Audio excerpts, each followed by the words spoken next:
Welcome to Indianomics. The Reserve Bank is proposing to liberalize rules governing financing mergers and acquisitions. Currently, companies don't get bank loans, nor can they raise foreign loans to do acquisitions. These restrictions are going to end soon. Companies will soon be allowed to tap bank loans and foreign loans to finance acquisition, but there's more. Foreign loans can also be used to buy real estate, purchase and development. That's not allowed now. Also, banks can lend more against REITs, units of REITs and InvITs, and also without any limit, they can lend against debt securities, listed debt. Companies can also raise much short-term foreign loans. Originally, it was 5 to 10 years. Now, ECBs can be raised for 3 years. What's the impact of all these huge changes? Will there be a flood of M&As, especially in industries like, say, cement, textiles, where there's fragmented capacity? Will dollars flow into Indian real estate, make real estate expensive for Indians? And will dollars flow in per se? Today on Indianomics, I have 3 experts to discuss these. Renuka Ramnath, founder and CEO at Multiples, Sriniwasan, managing director at Kotak Alternative Asset Managers, and Rahul Saraf, India head of investment banking at Citi. Gentlemen and Renuka, thank you very much indeed for your time. Renuka, starting with you, since you have spearheaded so many companies into the market, is there going to be a spate of M&As? No, I would look at it as a reform which will have extremely positive long-term impact. Nothing can change overnight.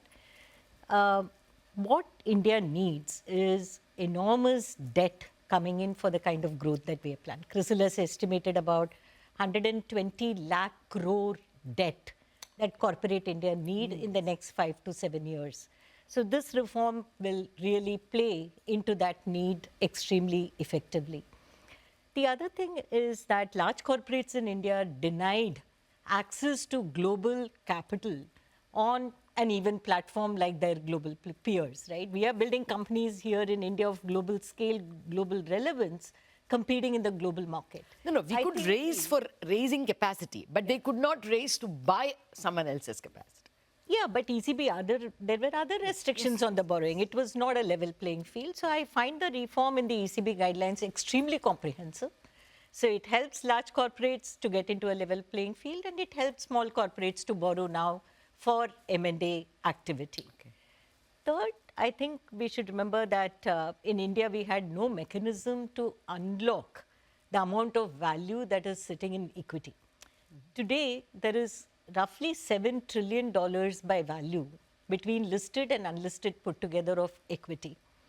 We still have, India is a very fragmented market. You know, if you look at average market cap per company, we are at billion, and the next highest is China at 2 billion and US at 15 billion. Okay. So we are an extremely fragmented corporate, which brings with it a lot of inefficiency, and especially in the going forward global situation, these companies cannot compete and survive.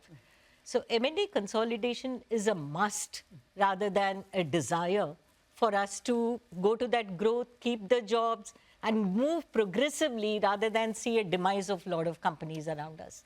And I think this reform will definitely hugely facilitate it. Certainly, huge financial muscle given to corporates, or at least when the rules are finalized.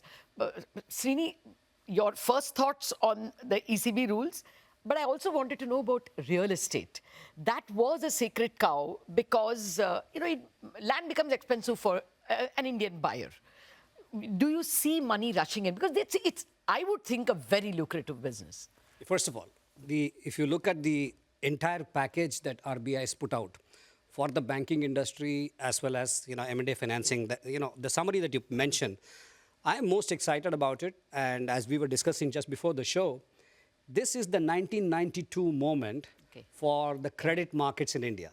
Okay. 1992 was when foreign investors were permitted into the equity markets. It was the equity moment. Right. So in one stroke, RBI has opened up ECBs in terms of what is the end use that you can use it for, in terms of the pricing that you can, price it is linked to market conditions, and most importantly, in terms of who can actually provide ECB loans. If you look at the draft of what they have put out, it could be anybody who can provide an ECB loan. Earlier, it was my uncle living abroad can give it. Exactly. It says any resident abroad. Any resident abroad can provide an ECB loan. So this is a great moment for ghar wapasi of all our dollars. Okay. Yeah, especially since it shows more growth. Absolutely. But what it also does for the banking industry, and I think as far as the banks are concerned in India, they've done two things. They have unleashed the banks in terms of the kind of reforms that they can operate as a conglomerate. And I think many banks which operate as conglomerates in multiple facets of financial services will find it so much easier to do business. Yeah, overlapping rule Yeah, restriction it's is gone. fantastic. That is one. Secondly, they've also, kindled the animal spirits of the banks which have an overseas presence, because the ECB regulation provide the overseas branches of banks also to participate in this whole financing market. And if, as Renuka said, if M&A financing is going to be a big play and which grabbed the headlines, M&A financing can be done by domestic banks, both rupee and foreign currency. It is a very interesting play of, what could potentially play out with regard to the credit markets. We don't know that BOB has one of the largest number of Absolutely. Foreign branches. Exactly. I think, now it will be appreciated. Yeah. Rahul, your thoughts. First of all, you're also addressing dollar investors among our viewers. Is there, did you tap any of the foreign FPI in your conversations? Did you get a sense that money is waiting to come? I think the level playing field that Renuka talked about, where the Indian strategics now have the opportunity to tap the bank financing and do the acquisition. What were they doing earlier? They were taking private credit, NBFC financing, mutual fund financing. All of that was 100 to 200 to 250 basis points expensive. If you look at just from a corporate finance perspective, the math, it allows the Indian strategics to be at least 10 to 15% more competitive now compared to a foreign corporate or a private equity who was relying on offshore financing. So that's a big cushion. Big gap that is... that has got bridged, yes. Okay. So I think that's interesting. And then, of course, the end-use restrictions on ECB, I think that allows both the tenor as well as the end-use, allows more diversity in terms of financing options. So all in all, very welcome. You expect dollars to come in? Expect dollars to come in for sure, 100%. Yes. Okay, but before I take my first break, something which stock market investors will want to know, where will consolidation come first? Do you see it in, say, paints, cement, textiles? What is the first thought that comes to the mind? I would say manufacturing, Okay. definitely. And I think family-owned businesses. We see a lot of activity in families wanting to kind of move forward by leaving the businesses either with private equity owners or strategics. And we're already seeing that, right? We are seeing, the recent transaction multiples did. VIP Industries is, standout example being a listed company. Okay. So there will be, I think, wherever there is family-owned business, right? This fragmented ownership, dilution issues for family, changing their mental framework from being a controlling shareholder to a minority shareholder because you want to be a large conglomerate. All of that is going to be very complicated. Okay. I think the right method they would see as working well for them and markets would be to consolidate. Fair enough. Okay, Renuka, just hold on to that thought. We have to take a quick break, but more on which are the sectors that are going to benefit for you equity investors coming up after this break.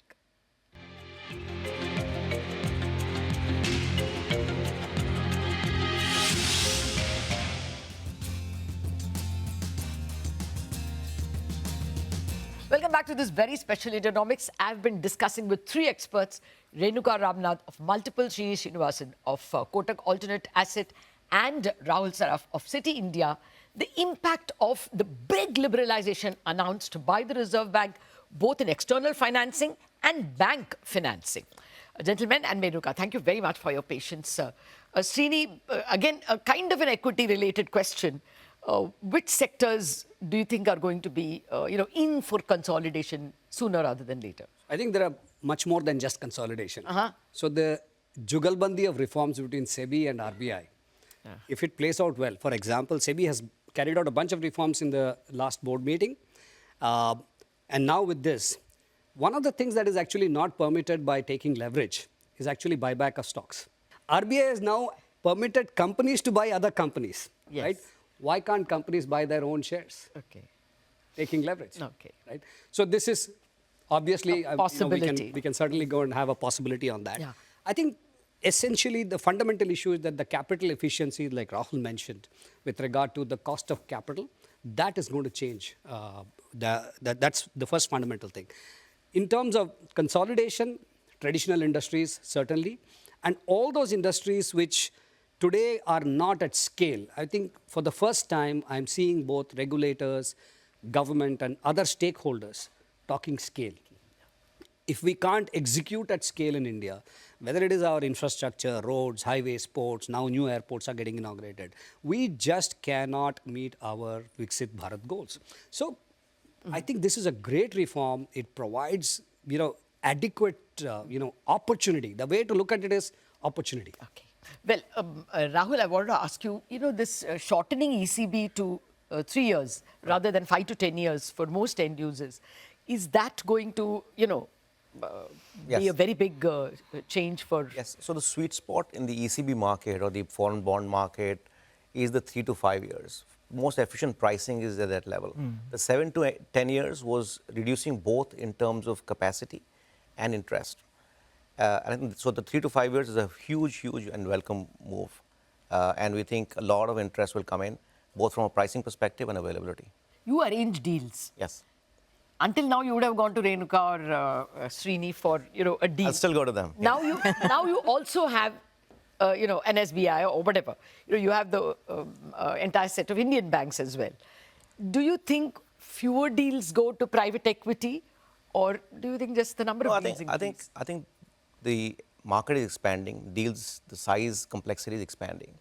So there's always enough opportunity for private credit to come in, and there is, of course, welcome move with banks coming in, ECB money coming in for the financing as well. So the pie will become bigger. The corporates will become bolder in terms of acquisition, and consolidation would likely to happen.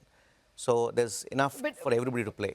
Oh, then let me ask you, are you at threat as private credit, now bank financing comes in, or it's not a threat? They're two different, distinct. Some people told me, no, private credit finances different kind of deals and banks won't get there.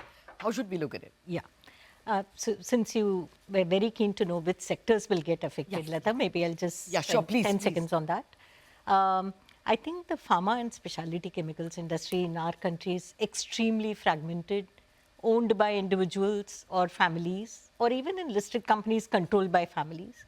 I think this industry is definitely a potent industry for consolidation. IT services industry has strong cash flow characteristics, which is amenable for borrowing, for acquiring shares. I think this industry will also go for consolidation. And niche manufacturing and engineering. Now, coming to this, what does this reform really mean, right? It has shaken up the rigidity that we had put, whether in terms of you cannot borrow in short tenure, you have to borrow, you cannot borrow abroad. There were so many rigidity around capital, access to capital. It has shaken that up in the positive direction. Second, it has given flexibility in the cap structure. What is the problem people like Srini and I have? If you look at, based on Indian laws of the land, you hardly have any scope for creativity and appropriate capital structure. Okay. So you have debt, you have equity. Debt, you have no access, so you have only equity. And equity comes with a huge pressure on return. Even today, international investors want a dollar return, net dollar return in excess of 20%, which means a gross rupee return of more than 30%.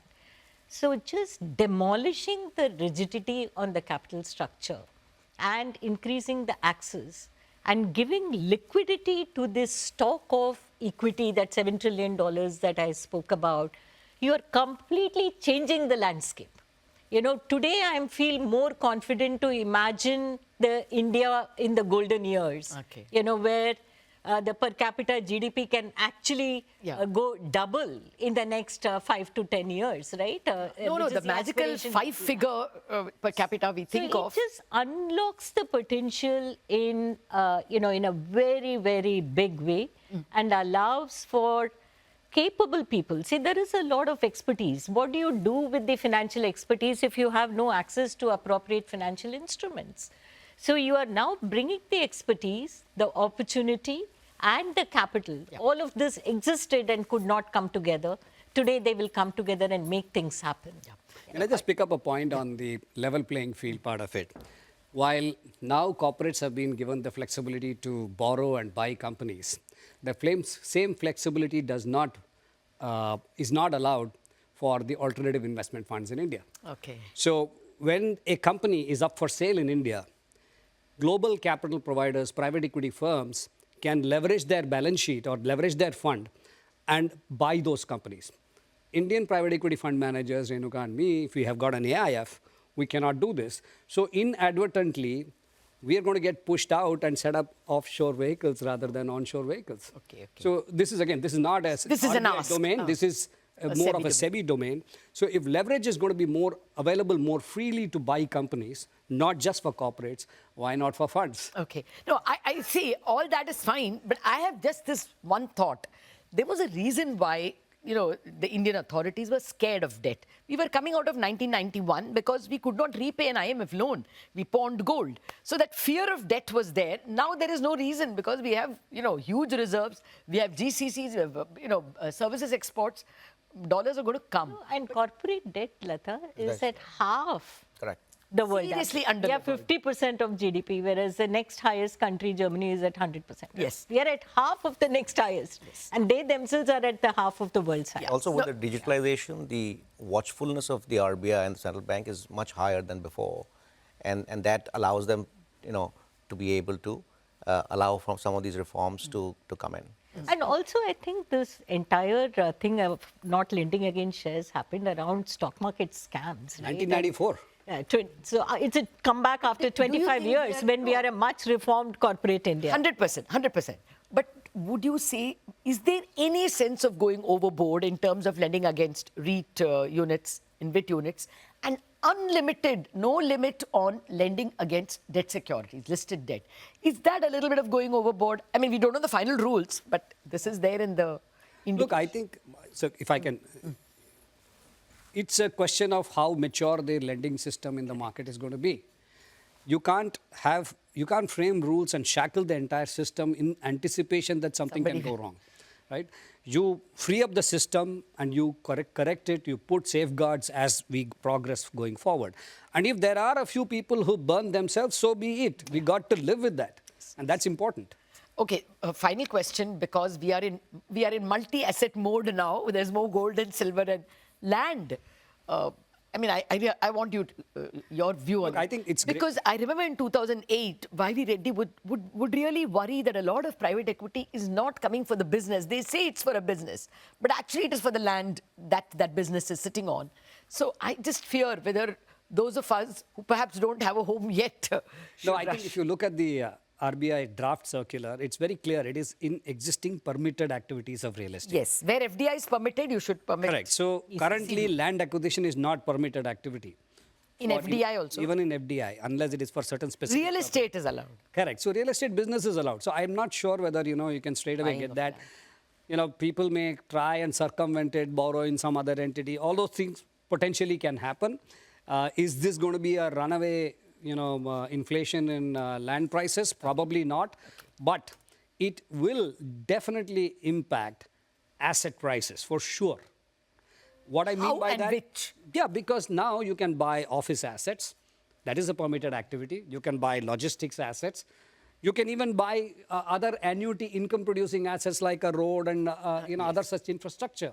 So now the leverage available to buy these assets are much greater and much more flexible. So you may see REITs So you and will see, InvITs. absolutely, you will see value changes in these assets. Yeah, and also I think the whole liquidity that it will bring back to the system is going to bring the ripple effects. I look Going at back it now, I much think for more the as first time we will see liquidity in liquidity. REITs and Yeah, InvITs. that is very, very important because absence of liquidity is deterrence to investment. Absolutely. So unless you solve this side of the equation, you're not going to get investments. Just a final word. Did you talk to anyone? किसी से भी बात किया, are dollars coming? I mean, Dollars will come for sure. More flexibility, more availability, more liquidity, all of that will allow for more dollars to come in. Are It is an foreigners- opening up for... Did foreigners sit up? Did this make news in It the is. FPI My email box is newsletters? choked. My email box is choked, in terms of, in terms That's of a headline. Also, I would say one other headline, if you want, is I think equity has been always the growth capital. We think debt will become a growth capital as well. Yes, that's where we started by saying this is the 1992 moment for debt as well. And to answer your question on private credit, it will sit very beautifully between equity and ECB. Absolutely. So the place for everyone, and everyone should be able to push up growth. Okay, we are looking at a glorious period of growth. Hopefully, Indian corporates should only find the animal spirits. The money and the instruments look like have been made available. On that positive note, wrap up on this edition of Indianomics. Thanks very much for watching.